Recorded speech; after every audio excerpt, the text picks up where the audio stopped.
বাড়তে দেওয়া হবে কি হবে না এ নিয়ে আমি কোনো মন্তব্য করতে চাই না আমাদের এখান থেকে। একসঙ্গে স্যার, যখন নির্বাচনের কথা হচ্ছে তখন সব রাজনৈতিক দলগুলো নিয়ে নির্বাচন করার বিষয় আছে। আপনার রাজনৈতিক দলগুলোর সঙ্গে মিটিং করবেন কিনা এবং আওয়ামী লীগ নিয়ে প্রশ্ন আছে স্যার, এই বিষয়ে যদি একটু বলতেন। দেখেন, এখানে কিন্তু রাজনৈতিক দলগুলাই হচ্ছে মেইন প্লেয়ার, এরাই হচ্ছে মূল অংশীজন। ধরেন আমার তো ওদের সাথে আলোচনা অব্যাহত কন্টিনিউয়াসলি করতে হবে। যখনই আমরা প্রয়োজন বোধ করবো, যে দলের সাথে আলোচনা করার প্রয়োজন বোধ করবো, আমরা ইনশাল্লাহ এটা আলোচনা আমরা চালিয়ে যাবো। আর আওয়ামী লীগের বিষয়ে তো আমি একাধিকবার বলেছি, সবসময় বলতেছি, এটা নিয়ে একটা বিতর্ক চলছে, রাজনৈতিক বিতর্ক চলছে, কেউ পক্ষে কেউ বিপক্ষে, নানা বিতর্ক কথাবার্তা দেখি, পত্রপত্রিকা দেখি আর কি, আপনাদের মিডিয়ায় তো আপনারা তো লেখালেখি করেন।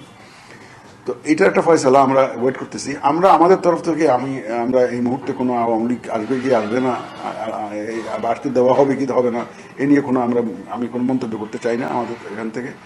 কারণ অনেকে আবার শুনতেছি যে এই মামলা টামলাও করেছে তাদের বিরুদ্ধে, দলের বিরুদ্ধে, এটাকে ইলেকশন যাতে না আসতে পারে, এই মামলা পত্রিকায় দেখেছি আর কি।